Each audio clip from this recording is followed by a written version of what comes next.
Abra comigo Lucas capítulo 11, versos 1 a 13.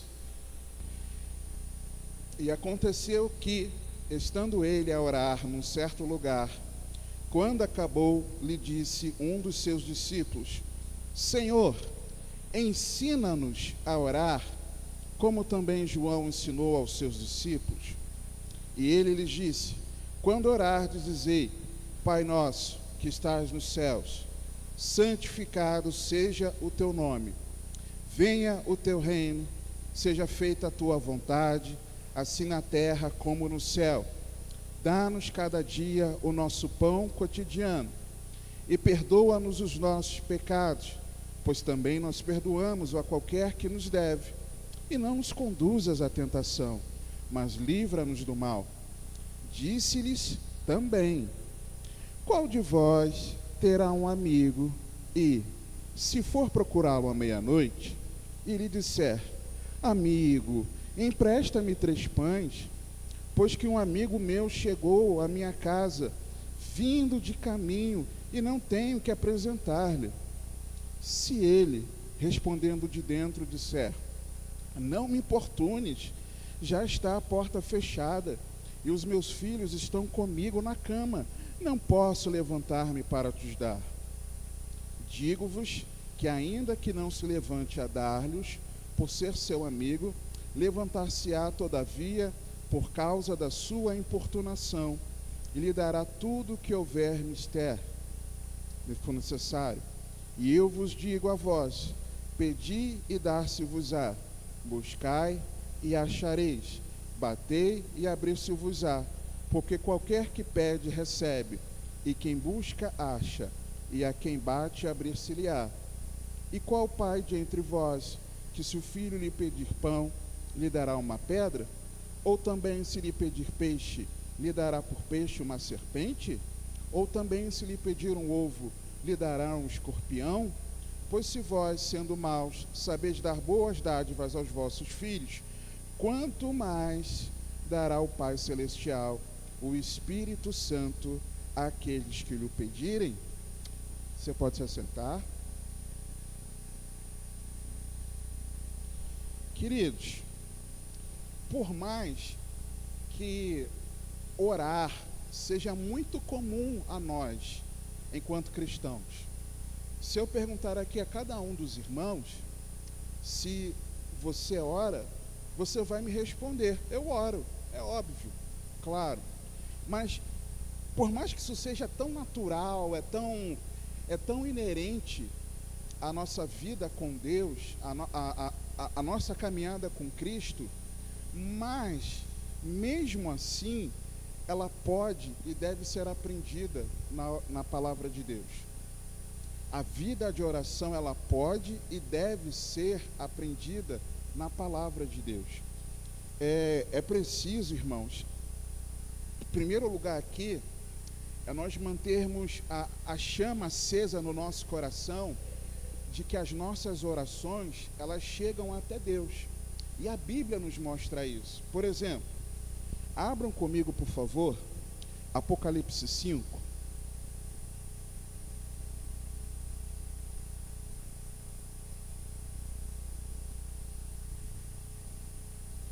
Apocalipse não é para nos apavorar. Apocalipse é para nos mostrar que o final é feliz. Mas enquanto o fim não vem, Apocalipse 5, versos 1 a 8. E vi, na destra do que estava assentado no trono, um livro escrito por dentro e por fora, selado com 7 selos. E vi um anjo forte bradando com grande voz: quem é digno de abrir o livro e de desatar os seus selos? Uma pausa aqui. Tinha alguém no trono, amém? Foi o que nós começamos a ler. Quem está no trono, governa. Então a história não está desgovernada. Tem alguém que governa. E esse alguém é o Senhor, é Deus. Verso 3: e ninguém no céu, nem na terra, nem debaixo da terra podia abrir o livro, nem olhar para ele. E eu chorava muito, porque ninguém for achado digno de abrir o livro, nem de o ler, nem de olhar para ele.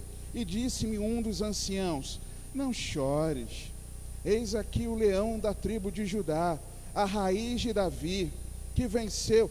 Outro trecho aqui de um verso para você e eu entoarmos ao Senhor nos nossos cânticos espontâneos a ele, que ele é o leão da tribo de Judá e a raiz de Davi, por exemplo, que venceu para abrir o livro e desatar os seus 7 selos. E olhei, e eis que estava no meio do trono e dos 4 animais viventes, e entre os anciãos um cordeiro, como havendo sido morto, e tinha 7 chifres e 7 olhos, que são os 7 Espíritos de Deus enviados a toda a terra. E veio e tomou o livro da destra do que estava sentado no trono, e havendo tomado o livro, os 4 seres e os 24 anciãos prostraram-se diante do cordeiro, tendo todos eles harpas e salvas de ouro, cheias de incenso, que são o quê?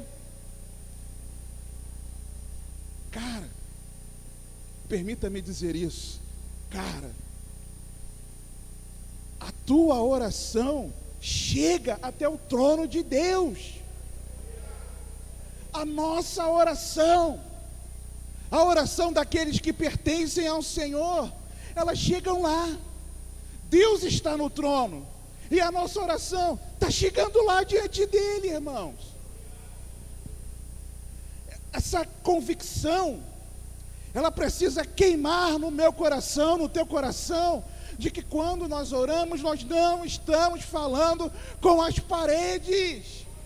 Nós não vemos o nosso Deus, mas a oração chega até Ele. Creia nisso, que Deus está ouvindo. Aí Apocalipse no verso 8, capítulo 8,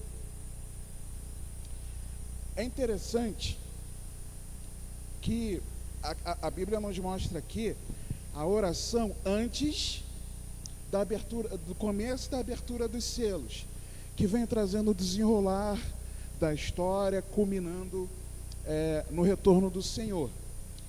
Então, a oração, ela permeia antes. E, no capítulo 8, verso antes da abertura, no momento da abertura do 7º selo, olha o que o texto diz: e havendo aberto o 7º selo, fez-se silêncio no céu quase por meia hora. Tem uns engraçadinhos que brincam que esse momento aqui era um momento que as mulheres ainda não estavam no céu. Eu acho isso um absurdo, irmãos, mas é o que dizem, né? E vi os 7 anjos que estavam diante de Deus, e foram-lhes dadas 7 trombetas. E veio outro anjo e pôs-se junto ao altar, tendo um incensário de ouro, e foi-lhe dado muito incenso, para o pôr com as orações de todos os santos sobre o altar de ouro que está diante do trono. Só um instantinho. Não é que lá, nessa dimensão do céu, não é que as orações chegam lá e Deus está lá no outro extremo. Não. Deus está no trono e as orações diante do trono. É como se o trono de Deus estivesse aqui e as orações aqui, diante dele. É diante, direto é ele. Não tem intermediário.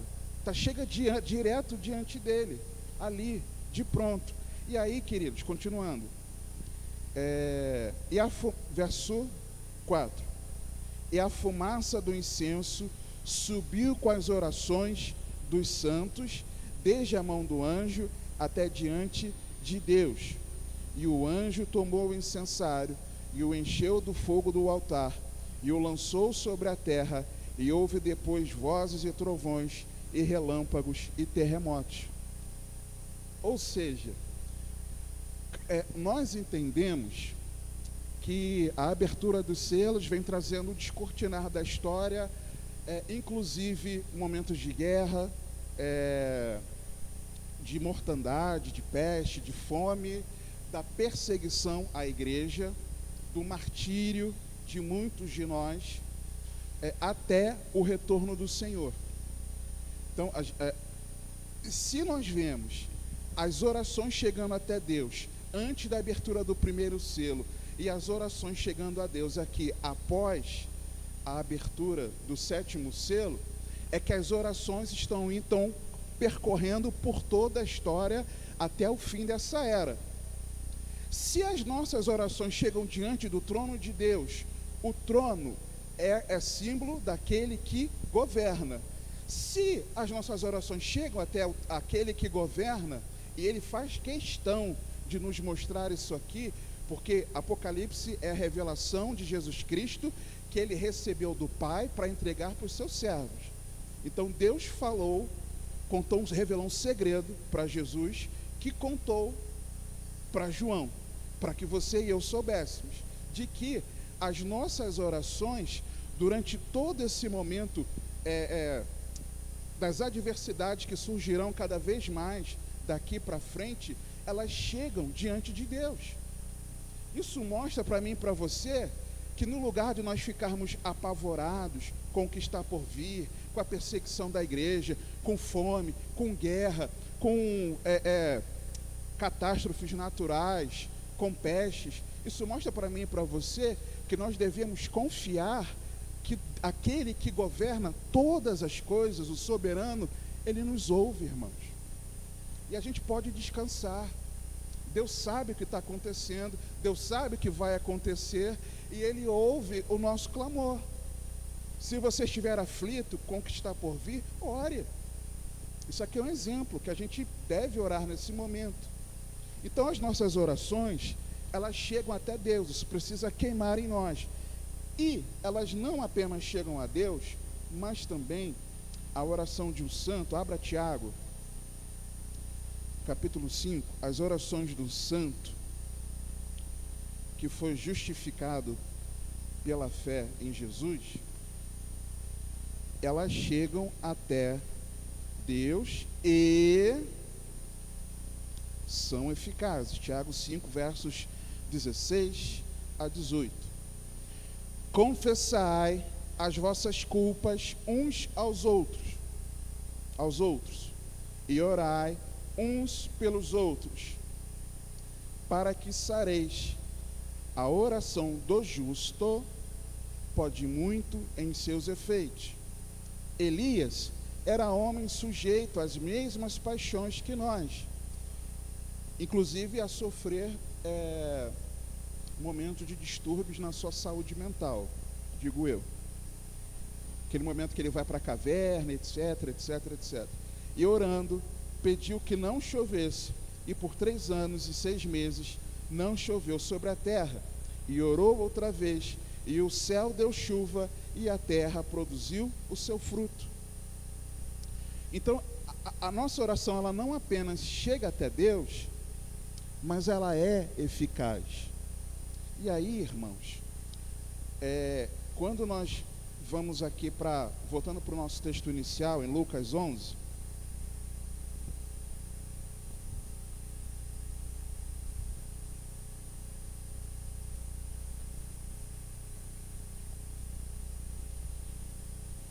o texto nos mostra aqui, verso 1. E aconteceu que, estando ele a orar num certo lugar, quando acabou, lhe disse um dos seus discípulos: Senhor, ensina-nos a orar, como também João ensinou aos seus discípulos. Aí o que o versículo 2 começa a dizer? E ele lhe disse, ou seja, Jesus respondeu, o Senhor respondeu: quando orardes, dizei. Então Jesus ensinou. E aí, olhando aqui para os evangelhos, nós vemos alguns textos que nos mostram essa importância de nós aprendermos a orar. É o tema dessa nossa meditação hoje, né? A importância de aprender a orar. Abra Mateus capítulo 6.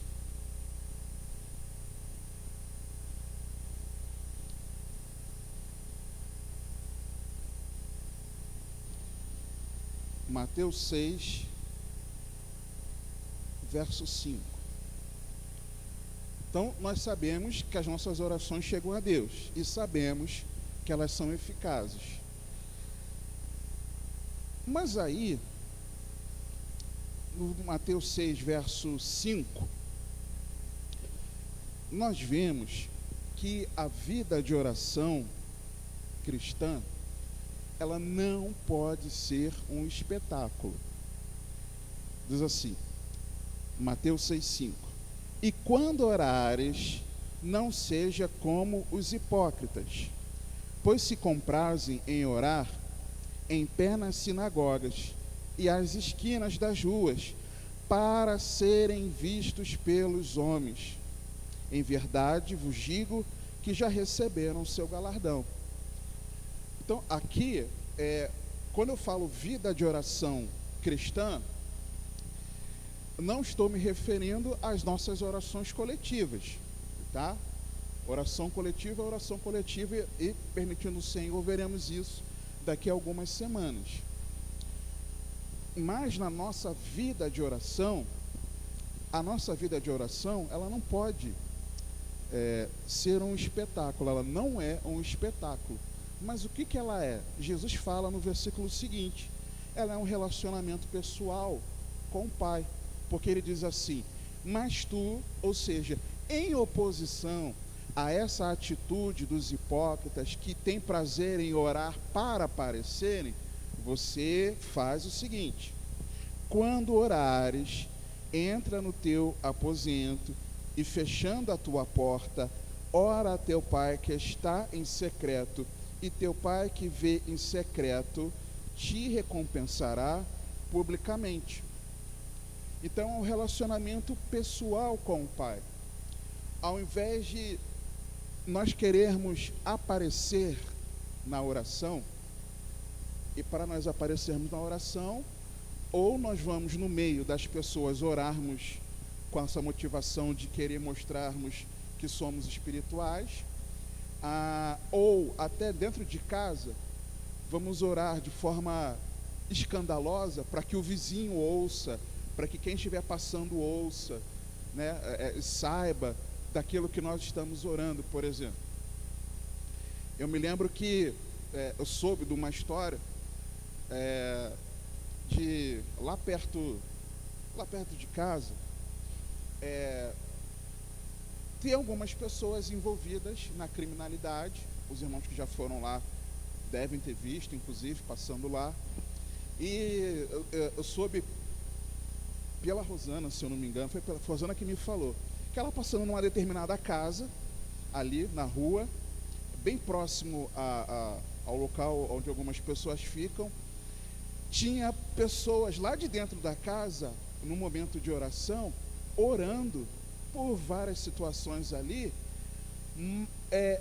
mas mencionando as pessoas que estavam do lado de fora na rua, de um jeito assim, muito sem sabedoria. Não precisa ser assim, né? A nossa oração não precisa ser um espetáculo. Dentro da casa, não era num local público, numa reunião aqui, mas dentro de casa. Não precisava ser assim, sem essa sabedoria. Então a nossa oração, ela não é um espetáculo, mas é um momento de relacionamento com o Pai. E é interessante que nesse relacionamento pessoal, Jesus ele menciona algumas vezes a palavra Pai, né? Ele diz que é no nosso quarto, com a porta fechada, é no secreto ali que ele nos vê e nos recompensa. Você costuma levar qualquer pessoa para o seu quarto? Conversar com qualquer pessoa no seu quarto? Eu não. Eu imagino que vocês também não. Porque lá no nosso quarto é um local nosso geralmente de intimidade. E lá nesse local nosso de intimidade, esse é o local de relacionamento com o Pai. mas eu não divido o meu quarto, eu divido com outras pessoas. É difícil eu ficar sozinho no meu quarto. Sem problema, o problema não é o local geográfico, mas o local onde você conseguir se retirar. Jesus, por exemplo, se retirava para locais isolados, para ali ser o aposento dele, vamos dizer assim, ali ser o local secreto dele. Então, não importa na sua sala, na sua cozinha, na sua varanda, no seu carro, não importa. No banheiro do seu trabalho, não importa. Mas ser um momento seu, pessoal, de relacionamento com Deus. A oração não é esse espetáculo, mas ela é um relacionamento pessoal com o nosso Pai. Versículo 7, e parte A do verso 8, nós vemos que a oração, ela não é metódica. E orando, verso 7, não useis de vãs repetições, como os gentios que pensam que por muito falarem serão ouvidos. Não vos assemelheis, pois, a eles. A oração não é metódica, irmãos. Nós não temos que imitar o jeito do outro orar, a impostação da voz, as palavras espirituais que o outro usa. Não. A oração ela não é metódica, não é seguir uma fórmula, não é seguir um processo. Mas o que a oração é? A oração ela é espontânea. A continuação do verso 8. Porque vosso Pai sabe que vos é necessário, antes de vós lhe pedirdes. Se Deus já sabe, adianta a gente bolar, usar um método para falar com Ele? Ele já está sabendo. Pensa você e eu, quando éramos crianças, e chegávamos diante dos nossos pais responsáveis, e queríamos algo, e bolávamos da forma como nós iríamos falar com ele, com essa pessoa, e chegávamos lá com toda uma metodologia de aproximação, de semblante, de postura corporal, de impostação da voz, de usar as palavras certas para que se encaixe, para que ali você abra a boca para falar. É no meio desse processo todo que você faz algo primeiro, faz um carinho, se aproxima, né, e tal, e fala aquela palavra que o pai e a mãe gostava de ouvir, e aí o pai e a mãe já meio irritado: fala lá o que você quer, menino, eu já sei o que você quer, você fez isso, não foi? E está querendo me contar. É, mãe, como é que a senhora sabe? Eu sei tudo, garoto. É assim, irmãos, não precisa ter esse engessamento, é do seu jeito, é com as suas palavras, não precisa impostar a voz, Deus já sabe, é o nosso Pai. Então a oração, ela não é metódica, mas ela é espontânea.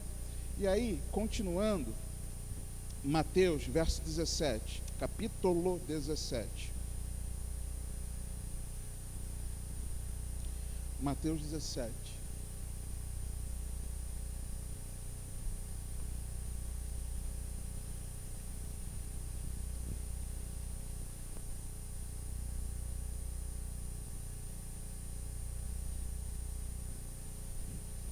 Verso 21. Aquele momento que após o monte da transfiguração, Jesus desce, tem uma confusão, os discípulos tentando expulsar demônio do menino, não conseguiram. Diz um dos evangelhos que eles estavam discutindo sobre a obra, né? E aqui em Mateus, quando eles perguntam a Jesus por que eles não puderam, vamos ler a partir do 19, né? Ele diz assim: então os discípulos, aproximando-se de Jesus em particular, disseram: por que não podemos nós expulsá-lo? E Jesus lhes disse: por causa de vossa incredulidade, porque em verdade vos digo que se tiverdes fé como um grão de mostarda, direis a este monte: passa daqui para acolá, e há de passar, e nada vos será impossível. Mas esta casta não se expulsa senão por oração e jejum. Então, a oração, ela é aliada do jejum. E tem uma cultura na nossa época, da igreja nos dias atuais, em que o jejum muitas vezes ele é colocado de lado. A pessoa entende como o jejum sendo um sacrifício, e se Jesus cumpriu o sacrifício perfeito, eu não preciso fazer sacrifício nenhum, de mortificar a minha carne, de me abster da alimentação para separar um momento de consagração e oração ao Senhor. Não é isso que a Bíblia nos ensina, né, a respeito do jejum, não é isso. Então claramente está dito aqui que a oração caminha com o jejum. Caminha com o jejum. Jesus também ensinou sobre a vida de oração, no capítulo 21,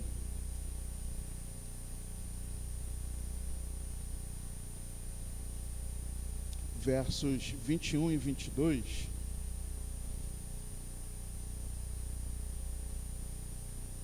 Mateus 21 e 22.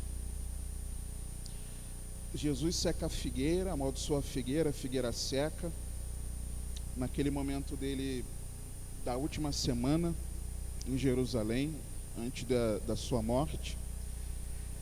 E aí ele diz o seguinte: os discípulos ficam maravilhados que a figueira se secou. Aí Jesus, porém, verso 21, respondendo, disse-lhes: em verdade vos digo que se tiverdes fé e não duvidardes, não só fareis o que foi feito à figueira, mas até se a este monte disserdes: ergue-te, precipita-te no mar, assim será feito. E tudo que pedirdes em oração, crendo, o recebereis. Ou seja, nós oramos, vimos lá em Apocalipse, que as orações chegam até Deus. E não é apenas que Deus ouve a oração, mas Deus ouve a oração e responde. Deus ouve a oração feita em fé. Ele ouve e responde. Ele responde às nossas orações. Então a oração, ela é também respondida. Jesus nos ensinou isso. Vamos para Marcos 11. Nós vemos que a oração,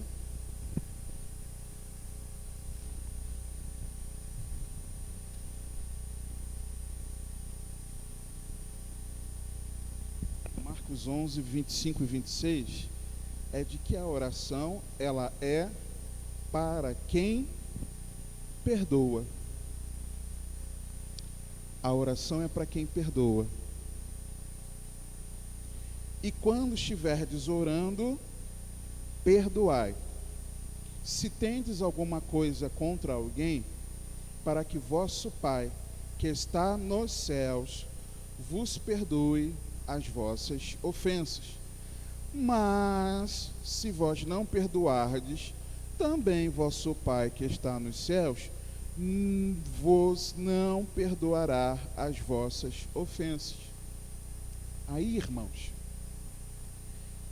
se você ou eu guardarmos mágoa no nosso coração, não adianta orar.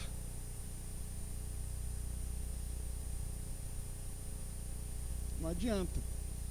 Se nós guardarmos mágoa porque alguém nos machucou, nos feriu, falou algo que não deveria, se a gente está chateado, às vezes a chateação não é nem porque a pessoa fez algo conosco, mas se a pessoa falou mal de alguém que a gente ama, por exemplo, não deveria falar mal, está errado. A gente fica magoado com aquele que falou do outro. E se nós ficarmos magoados, Deus não vai ouvir a nossa oração. Está aqui na Bíblia. E como vocês sabem, É simples assim, irmãos. Não adianta. Não adianta passar aquele momento de oração fervorosa lá na vida de oração e tal, aquele derramar com mágoa no coração, é à toa. Está perdendo tempo. Eu estarei perdendo tempo. Então a oração é para quem perdoa. Lucas, capítulo 18. É para quem perdoa e para quem obedece. Lucas 18.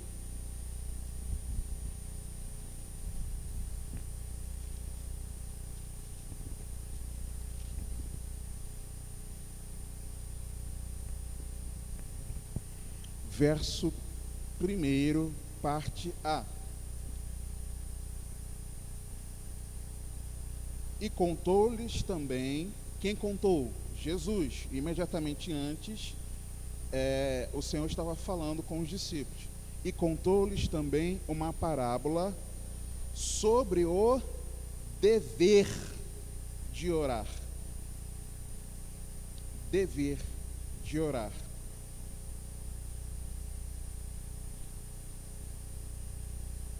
Oração é opcional? Não. É uma ordem. Eu não gosto de orar. Com todo carinho. Você sabe que eu sou carinhoso. O problema é seu. É uma ordem. Ah, mas não sei o que, eu não sei o que falar. Fala assim mesmo. Ah, as palavras não saem. Chora, derrama lágrimas. Quando você derrama lágrimas, vai chegar uma hora que alguma coisa vai sair da tua boca. Alguma coisa do teu coração vai sair nos teus lábios. Mas ora. A oração, além de ser para quem obedece, o mesmo versículo diz que é para quem tem disciplina, irmãos. Porque olha só, e contou-lhes também uma parábola sobre o dever de orar sempre e nunca desfalecer.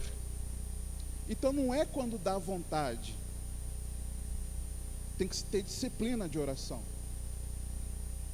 Ah, mas a minha rotina, tem dia que eu estou empolgadão para orar, tem dia que eu não estou. Pois é, eu também. Mas segundo a Bíblia, é dever de orar sempre e nunca desfalecer. Tem que ter disciplina. Por isso, não despreze o seu momento devocional. Coloca na rotina. É rotina, irmãos. O devocional precisa ser rotina do crente. Não dá para ser assim.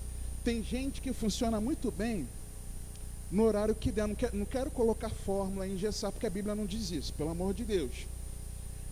No horário que ela encontra lá disponível, no seu cotidiano, a pessoa vai orar. Ou vai ser, e meditar na palavra, ou vai ser quando acordar, ou vai ser depois do café, ou vai ser depois daquele que faz seu exercício de manhã, ou vai ser na hora do almoço, no intervalo lá no ambiente de trabalho, ou vai ser quando chegar em casa, ou vai ser antes de dormir. Eu não quero, ou vai ser a dona de casa durante lá a sua rotina. Não vamos engessar, cada um tem o seu momento, tem a sua liberdade. Porém, você e eu precisamos, na nossa rotina, encaixar qual seria, preferencialmente, o melhor momento para nós. Para cada um é de um jeito, não vou engessar isso aqui. Para mim, funciona melhor pela manhã. Para mim, funciona melhor pela manhã, logo ao levantar. Para mim é assim. Mas às vezes para o outro não é. Tem dia que às vezes, por exemplo, eu levanto, só medito, só oro, e depois eu vou meditar na palavra. Não faço as duas coisas juntas, às vezes acontece. Cada um de um jeito, mas precisa ser sempre e sem desfalecer. Tem que ter disciplina. A oração é para quem tem disciplina. Outra coisa aqui no texto de Lucas 18, versos 2 a 8, na parte A oração é para quem persevera, irmãos. Verso 2.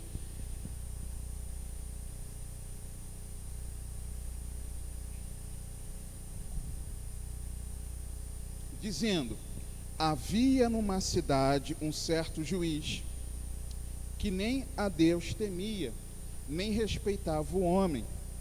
Havia também naquela mesma cidade uma certa viúva, que ia ter com ele, dizendo: faz-me justiça contra o meu adversário. E por algum tempo não quis atendê-la. Mas depois disse consigo: ainda que não tema a Deus, nem respeito os homens, todavia, como esta viúva está me enchendo a paciência, me molesta, hei de fazer-lhe justiça, para que enfim não volte. Eu não aguento mais, e me importune muito. E disse o Senhor: ouvi o que diz o injusto juiz. E Deus não fará justiça aos seus escolhidos, que clamam a Ele de dia e de noite, ainda que tardio para com eles? O tardio aqui é longânimo.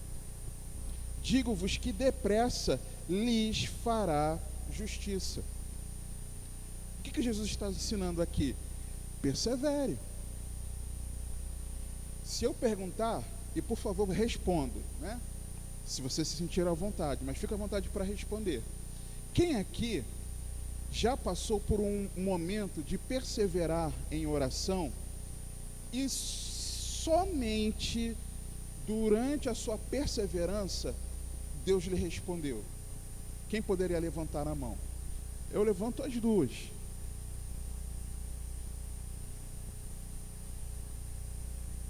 Deus pode responder instantaneamente? Pode. Deus pode. Mas muitas vezes Deus espera de nós a perseverança na vida de oração. Deus espera isso de nós, perseverarmos em oração. Às vezes, uma perseverança nossa em oração pela conversão do nosso familiar. Às vezes, uma perseverança nossa em oração pela restauração do casamento. Às vezes, uma perseverança nossa pela uma nova atitude nossa em relação às coisas de Deus. Uma maior entrega nossa diante de Deus. Às vezes, uma oração nossa, uma perseverança nossa em oração, clamando para que o Espírito Santo nos encha, para que sejamos revestidos de poder. Às vezes, uma perseverança nossa pela cura de alguém, sim, claro, por qualquer motivo lícito, bíblico, saudável. Deus, Ele espera isso de nós, perseverança em oração. E vários textos nós conhecemos mostrando sobre a importância de perseverarmos em oração. Então, a oração é para quem persevera, é para valente. Oração é para quem tem fé. Isso é óbvio, né, irmãos? Mas Jesus, ele falou sobre esse óbvio aqui no versículo 8, na parte B. Quando, porém, vier o Filho do Homem, porventura achará fé na terra? Ou seja, vida de oração perseverante, disciplinada e obediente é característica de quem tem uma verdadeira fé. Quem disse? Jesus. E quando ele voltar, como é que vai estar a vida de oração? Xoxa. Ele falou. E aqui ele não está falando com o mundo, ele está falando com a igreja. A igreja, está falando com a gente.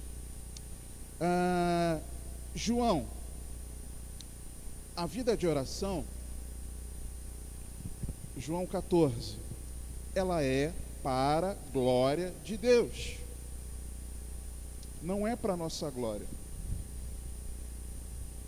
João 14, 13. E tudo quanto pedirdes em meu nome, eu o farei, para que o Pai seja glorificado no Filho. Então, se o motivo, o propósito, a motivação das nossas orações forem para que haja alguma exaltação nossa, eu pulei um texto de Lucas, irmãos, vou voltar nele daqui a pouquinho, lá em Lucas 18.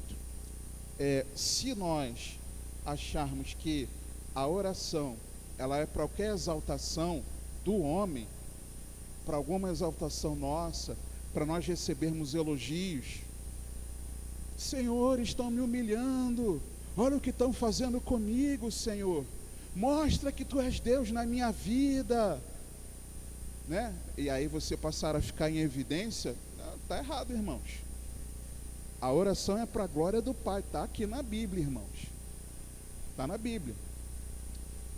E mais, a oração, ela é pelos méritos de Jesus.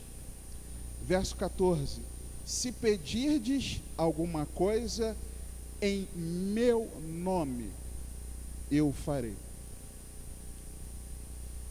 É nos meus méritos,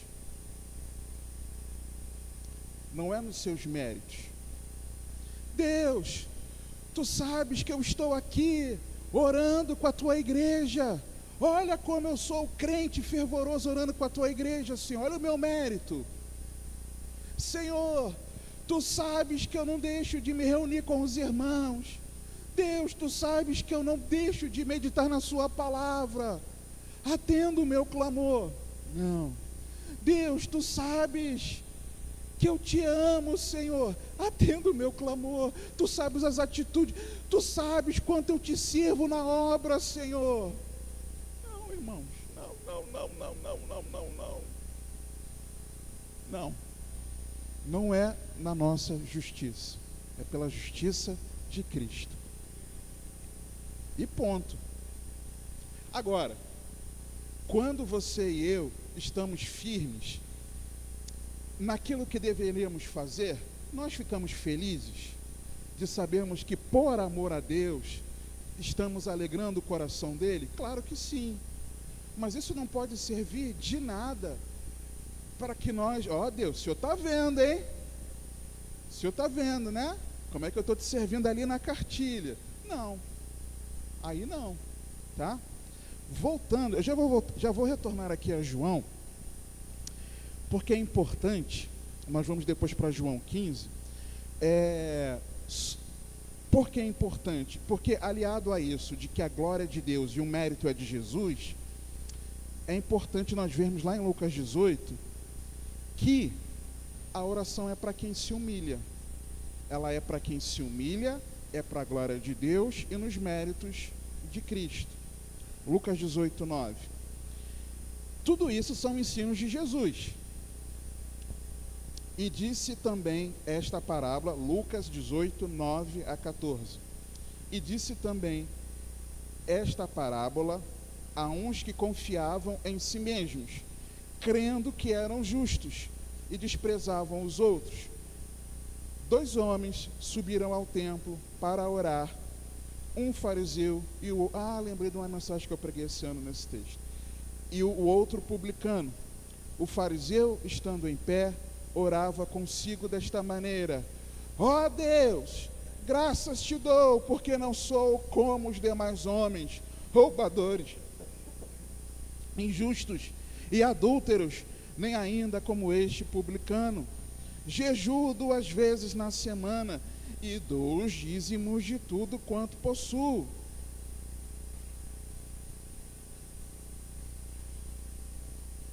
O publicano, porém, estando em pé de longe, nem ainda queria levantar os olhos ao céu, mas batia no peito, dizendo: ó Deus, tem misericórdia de mim, pecador. Digo-vos que este desceu justificado para a sua casa, e não aquele, porque qualquer que a si mesmo se exalta, será humilhado, e qualquer que a si mesmo se humilha, será exaltado. Então, a oração que é eficaz, lembra a oração do justo? Então, quem desce para casa não justificado, quem termina o seu momento de oração orgulhoso, soberbo, na prática do evangelho do fariseu,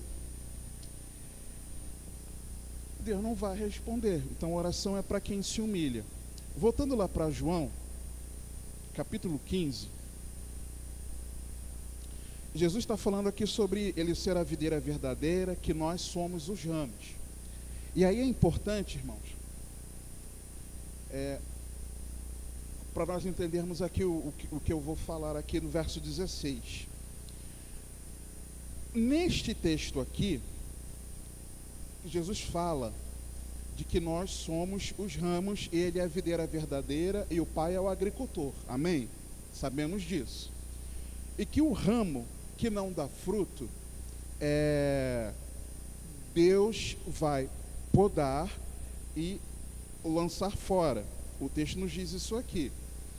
E aquele que está ligado à videira, o Pai limpa para que possa, e está dando fruto, o Pai limpa para que possa dar mais fruto ainda. Certo? Se Jesus, o Senhor Jesus Cristo, ele é a videira, e os discípulos dele, os cristãos, são ramos, quando você e eu pregamos o evangelho de Cristo para alguém, e tal pessoa se rende a Cristo, passa pelo batismo, torna-se um discípulo de Cristo, essa pessoa, ela vira um fruto, ou essa pessoa vira outro ramo? Me responda, por favor. Jesus é a videira, o crente é ramo. Quando o crente, entre muitas aspas, que eu não gosto dessa palavra, ganha almas para Jesus, quem ganha é o Espírito Santo, mas a gente pregou, o Espírito Santo convenceu, aquela pessoa se rendeu a Jesus, aquela pessoa se torna um de nós somos os ramos. Essa pessoa, ela é fruto, nesse contexto aqui da videira, ou essa pessoa é ramo? Oi?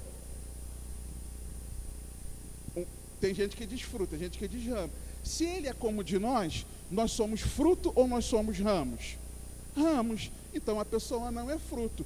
Jesus não está falando de evangelismo aqui, tá?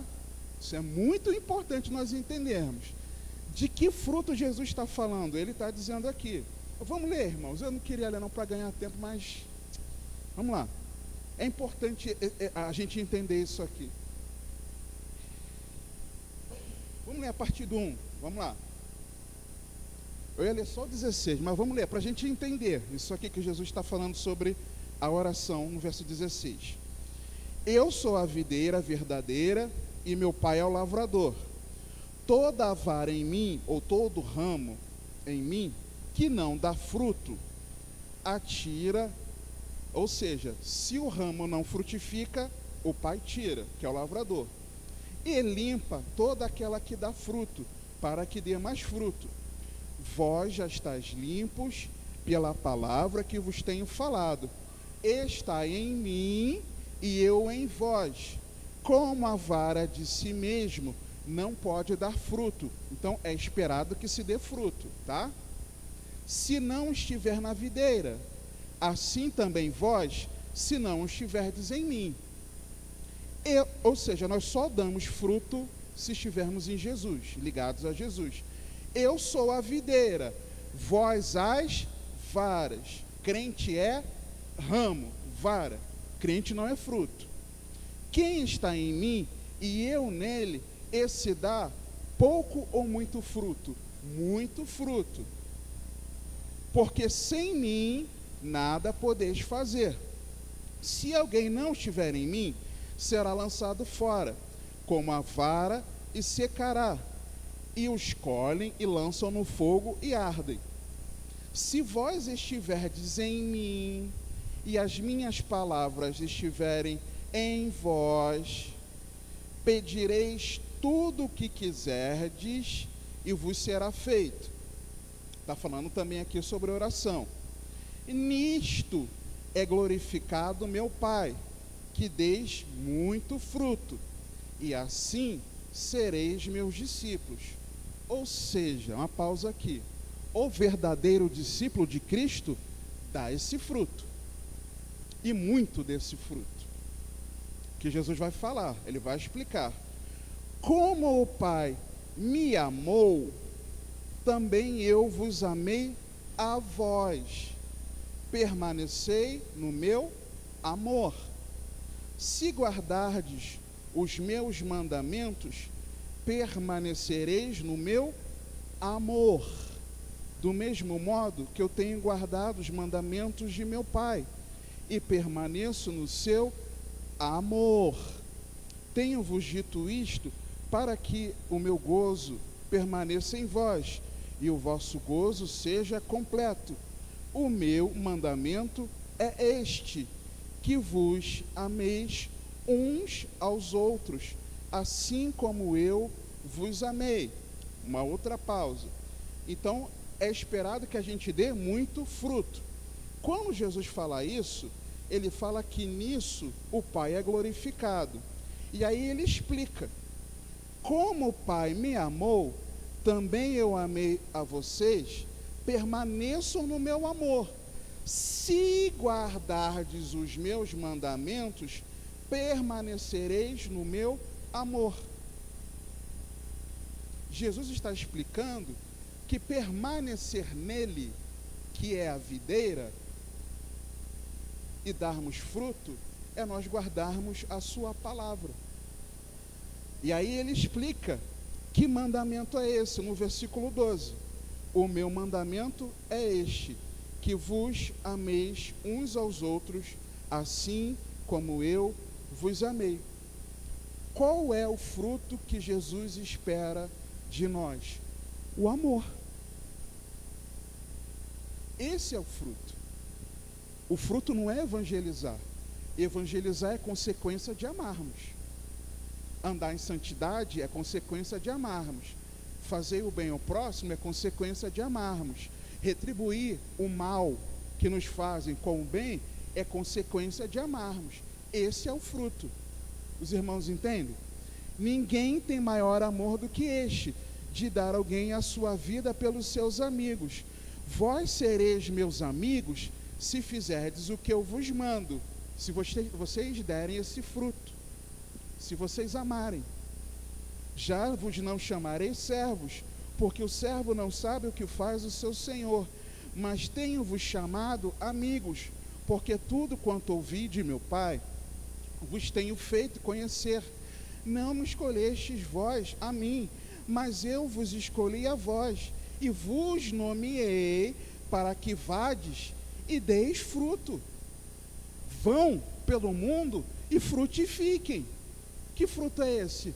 Amar ao semelhante, praticar o que Jesus nos ensinou, praticar a palavra de Jesus, a doutrina de Cristo, para que vades e deis fruto, e o vosso fruto permaneça, a fim de que tudo quanto em meu nome, lembra que é nos meus méritos, ele fala, ao Pai, ele vos conceda.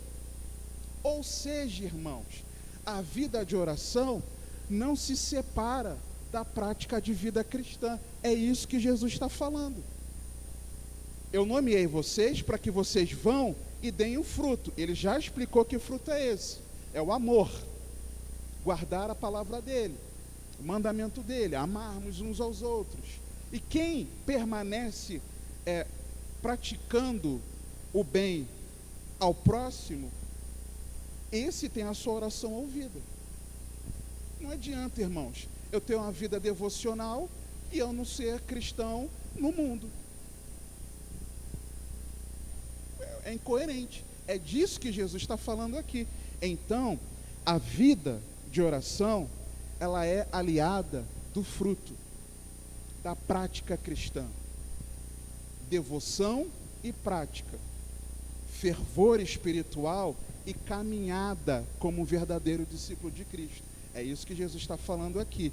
E quem permanece nele é quem vive assim. Quem não vive assim, não está nele. João ainda, capítulo 16, versos 19 e 24. A vida de oração é instrumento para a alegria. João 16, 19 a 24. Conheceu, pois, Jesus que o queriam interrogar, e disse-lhes: indagais entre vós acerca disto que disse, um pouco e não me vereis, e outra vez um pouco e ver-me-eis? Na verdade vos digo que vós chorareis e vos lamentareis, e o mundo se alegrará, e vós estareis tristes, mas a vossa tristeza se converterá em alegria. Ou seja, eu vou morrer, vocês vão ficar muito tristes e o mundo feliz, mas eu vou ressuscitar e a tristeza de vocês vai se tornar alegria, porque eu estarei vivo para sempre. A mulher, quando está para dar à luz, sente tristeza, porque é chegada a sua hora, mas depois de ter dado à luz a criança, já não se lembra da aflição, pelo prazer de haver nascido um homem no mundo. Assim também vós agora, na verdade, tendes tristeza, mas outra vez vos verei, e o vosso coração se alegrará, e a vossa alegria ninguém vos tirará. Por quê? Porque Jesus está vivo eternamente. 23. E naquele dia nada me perguntareis. Ou seja, vocês já vão entender o que eu estou falando, que eu vou morrer, que eu vou ressuscitar, que eu vou para o Pai. Vocês já vão estar cientes de tudo. Na verdade, vos digo que tudo quanto pedirdes a meu Pai, em meu nome, não esqueça que não é na justiça própria de vocês, é por aquilo que eu fiz, Ele vos há de dar. Até agora, nada pedistes em meu nome. Pedi e recebereis, para que a vossa alegria se cumpra. Então, a oração, a vida de oração, ela também é instrumento para a nossa alegria. Para a nossa alegria. João 16, 25 a 33, a vida de oração, ela também é arma espiritual contra o mundo. É interessante isso aqui. Eu só notei isso de ontem para hoje. Verso 25. Disse-vos isto por parábolas. Chega, porém, a hora em que não vos falarei mais por parábolas, mas abertamente vos falarei acerca do Pai. Naquele dia pedireis em meu nome, lembrem-se disso. Jesus repetiu várias vezes, é no meu mérito, não é no mérito de vocês. Jesus repetia várias vezes. E não, é por isso que nós temos por hábito terminar a oração, nós oramos em nome de Jesus. É por isso, é para nós simbolizando que nós estamos falando, pedindo ao Pai pelos méritos de Jesus. Naquele dia vos pedireis em meu nome, e não vos digo que eu rogarei por vós ao Pai, pois o mesmo Pai vos ama, visto como vós me amastes e crestes que saí de Deus. Saí do Pai, vim ao mundo, outra vez deixo o mundo e vou para o Pai. Disseram-lhe os seus discípulos: eis que agora falas abertamente e não dizes parábola alguma. Agora conhecemos que sabes tudo.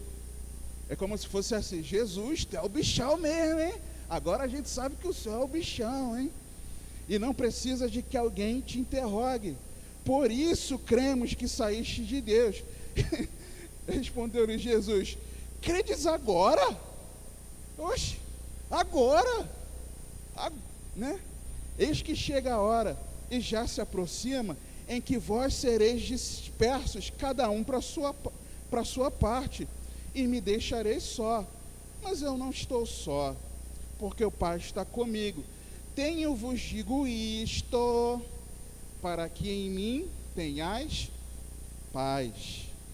No mundo tereis aflições, mas tende bom ânimo. Eu venci o mundo. E o que Jesus fala para a gente fazer em meio a isso? Ore.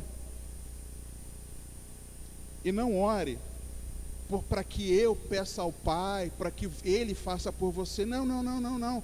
pois o mesmo Pai vos ama, visto como vós me amastes e crestes que saí de Deus. O próprio Pai vai dar ouvidos à nossa oração, porque nós cremos em Jesus, nesse momento aqui, no momento em que nós estivermos passando pelas aflições. Então a oração é arma espiritual para nós vencermos as aflições do mundo. Isso garante que o problema vá embora? Não, mas garante que você e eu estejamos fortes, firmados no Senhor Jesus. Amém? Para encerrarmos, irmãos, concluindo, por mais que a vida de oração, e é importante a gente aprender sobre a oração, aqui no Novo Testamento, o Antigo Testamento também muita coisa, mas a gente vai focar nessa série só no Novo Testamento. E aí, ela é pessoal, tá? Ela é pessoal, é de um relacionamento pessoal com Deus, porém, ela não deve ser egoísta. Olha o que 1 Pedro 3 nos diz. Não adianta nós termos vida de oração bíblica, não mística, que tem gente que é muito místico na oração, tem gente que é muito metódico na oração, e nós precisamos ser bíblicos. Aí, no capítulo 3, verso 7, olha o que Deus fala por intermédio de Pedrão. Igualmente vós, maridos, coabitai com elas, falando das mulheres, né? Com entendimento, dando honra à mulher como vaso mais fraco, como sendo vós os seus co-herdeiros da graça da vida, para que não sejam impedidas as vossas orações. Então o crente é fervoroso na oração, é ali da oração, mas ele não honra o seu casamento, ele não honra a esposa, está orando à toa. E o mesmo vale para as mulheres, é claro. O marido é um cavalo com a esposa. Deus ouve as suas orações? Não. Quem disse? Deus. Está onde? 1 Pedro, capítulo 3, versículo 7. Então ela não pode ser egoísta. A vida de oração, ela é particular, pessoal, mas ela não pode ser egoísta. Deus não ouve quando nós não honramos a nossa família. Deus não nos ouve quando nós fazemos mal ao próximo. 1 Pedro 3, 8 a 12. Versículo seguinte, né? E finalmente sede todos de um mesmo sentimento, compassivo, amando os irmãos, entranhavelmente misericordiosos e afáveis, não tornando mal por mal, ou injúria por injúria, antes, pelo contrário, bem dizendo, sabendo que para isto fostes chamados, para que por herança alcanceis a bênção. Porque quem quer amar a vida e ver os dias bons, refreia a sua língua do mal, e os seus lábios não falem engano. Aparte-se do mal e faça o bem, busque a paz e siga, porque os olhos do Senhor estão sobre os justos e os seus ouvidos atentos às suas orações, mas o rosto do Senhor é contra os que fazem o mal. Não adianta. Não adianta não ter um bom relacionamento familiar, não adianta não ter um bom relacionamento com as pessoas, com o próximo, porque senão Deus não vai nos ouvir. Tiago, capítulo 4, Deus também não nos ouve quando nós temos foco na satisfação pessoal. Tiago, capítulo 4, versos